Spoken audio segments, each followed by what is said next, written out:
I think I'm nervous.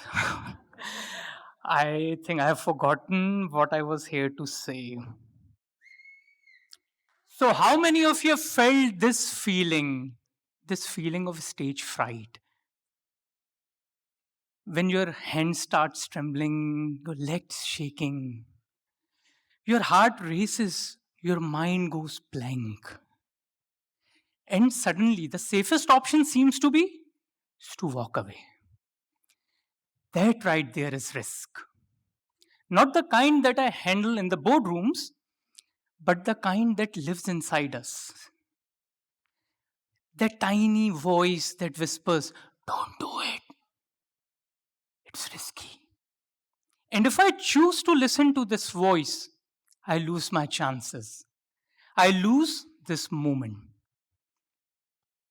Okay, show me your hands if you have ever stopped doing something you always wanted to do, but you change your decision in life because this deep primal voice screamed inside you, it's too risky. I am one of you. I can relate to it. We all know this feeling. In fact, for years I lived by that voice. For first 10 years of my career, my title was risk manager. And my JD, find danger, push back, and stop. Then one day I realized, what if this voice is not there to stop me? What if it's there to guide me? What if I need to press Control R on my fears? Everything I knew about risk. Remember one thing, everyone has to take the risk. But when your why is clear, the how is easy. The why becomes your compass, and how becomes your pathway. There is a beautiful saying by Henry Ford: obstacles are those frightful things we see when we take our eyes off the goal. Let me take you to the year 2008. The financial world was on fire because of subprime mortgage crisis. And in one of the meeting rooms, the tension was so thick that you could breathe it, live it, touch it. Sitting there, one senior executive, he slammed his hand on the table. We should stop business from bringing more and more customers because we don't want any incremental risk on our books. The data, the market is telling us anything or everything could go wrong. No questions asked, no opinions considered, no advices taken. Let's take a pause here. How many of you have been in a similar situation, in a similar setting, where every idea dies before it even breathes?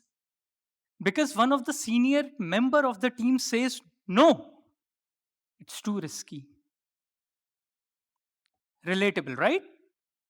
I sat there in that very room. The guy who was trained to see probability, trends, and numbers. I asked myself, is that it? Is this what my objective is, to become the master of fear? Am I here to build up unbreakable cage? Or I, as a financial advisor, management advisor, am here to move things forward? Trust me, the data that I worked with was not inherently negative. Numbers tell you a story. The story of a beautiful relationship between cause and effect. Where others were seeing the opportunity, we were the ones who were seeing it through the lens of fear. That time I realized that I should press Control R on everything I knew about risk. So, what does pressing Control R actually means? It means refreshing your perspective towards risk, towards your failure, towards your challenges, towards the roadblocks, the bottlenecks, and most importantly, how you see yourself. Think of explorers at sea. The wind's unstable, sail unpredictable, and tides are high. They don't curse the storm, they study it, they learn its rhythm, they adjust their sail. They don't conquer the ocean, they navigate through it. Think of performing artist like a dancer. Every step is risk. The risk of a slip, the risk of a fall. But beauty comes not from avoiding the risk. The beauty comes from embracing it, understanding it, and moving with courage, rhythm, and confidence. Okay, let's go to the year 2017, my so called glamorous days in the banking industry. All the banks were asked to implement the new accounting standard IFRS 9 on no choice basis.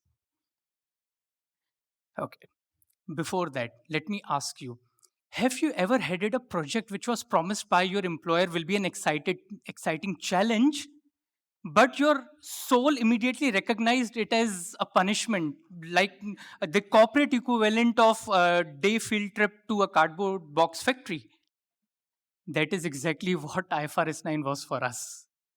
It was like a boring, longest marathon of a boring serial which we have to watch. Except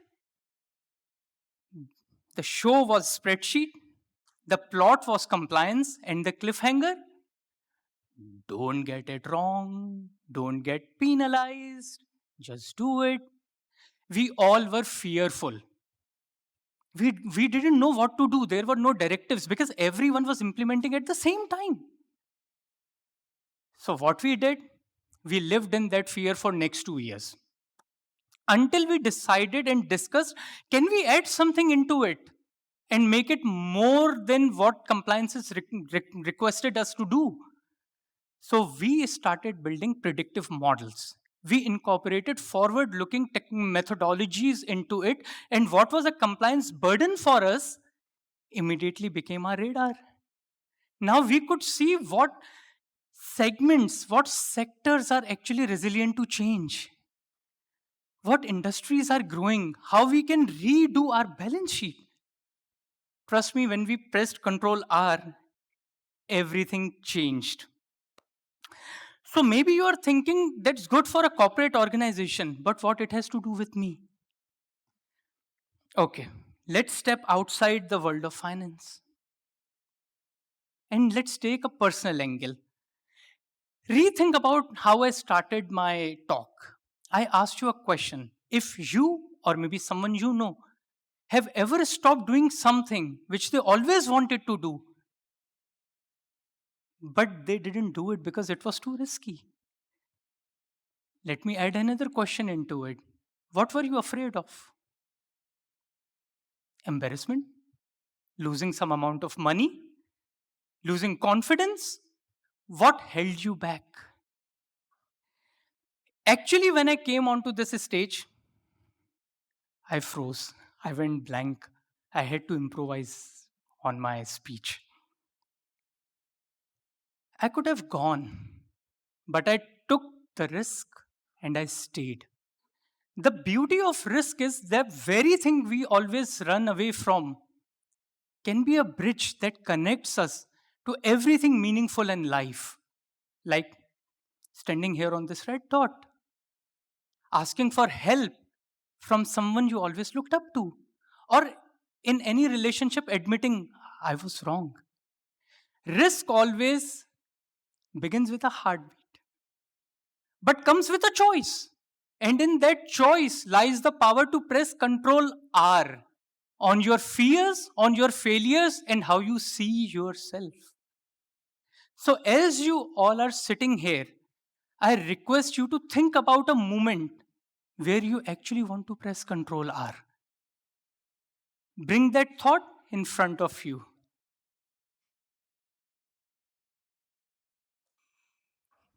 Is your thought here on your mind right now? How will you actually do it? So, here I will give you a simple yet powerful shortcut. Three simple controller questions that you can carry with you into any decision, any risk, any moment of fear. Question number one, ask yourself, what is real risk? Risk identification is more important than risk management. So ask yourself, is it losing some amount of money, losing belief in myself, losing confidence in me, or just a bruised ego? Most of the times, the monster under our bed is only a shadow. How many of you agree to that? Question number two, what's the map? Remember when I said risk starts with a heartbeat but comes with a choice? That means risk is not a roadblock, it's not a dead end, it's a map. And if you have got the map, there is always way forward. How many of you agree to that? Correct? Question number three, how do I navigate? Always prepare yourself and equip yourself to navigate through challenges. Ask yourself, do I need any courses? Do I need to learn new skill? Do I need a mentor? What are my safety nets that can guide me through? If you have answer to these three questions, that's your control R movement. And that's when the risk you see shrinking your world will actually start expanding it. But it comes with a but. BUT. Be consistent. Don't stop pursuing. Consistency looks like nothing is happening until everything changes. Correct? So, the most successful people I know in arts, in finance, in life, they were not fearless.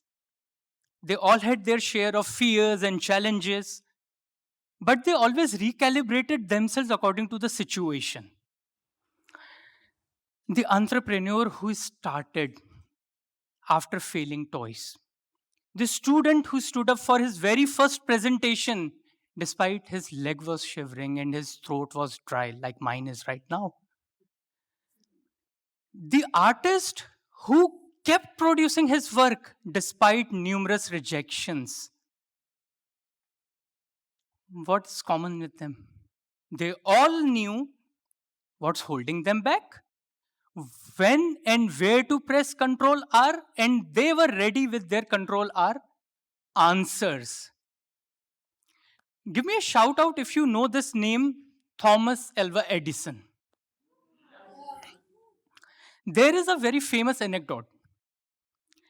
It's called Edison's 1000 trials.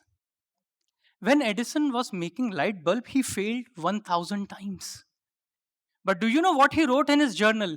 1000 ways how not to make a bulb. Can you see how he reframed his failure? Correct? So these successful people, they are not fearless people. They are risk reframers. And that's what I want you to take today from this talk, a mantra. The goal is not to eliminate the risk. Risk is inevitable. The goal is to understand it so deep that you can dance with it. And as I said earlier, when your why is clear, when your why is sorted, the how is easy. Thank you so much.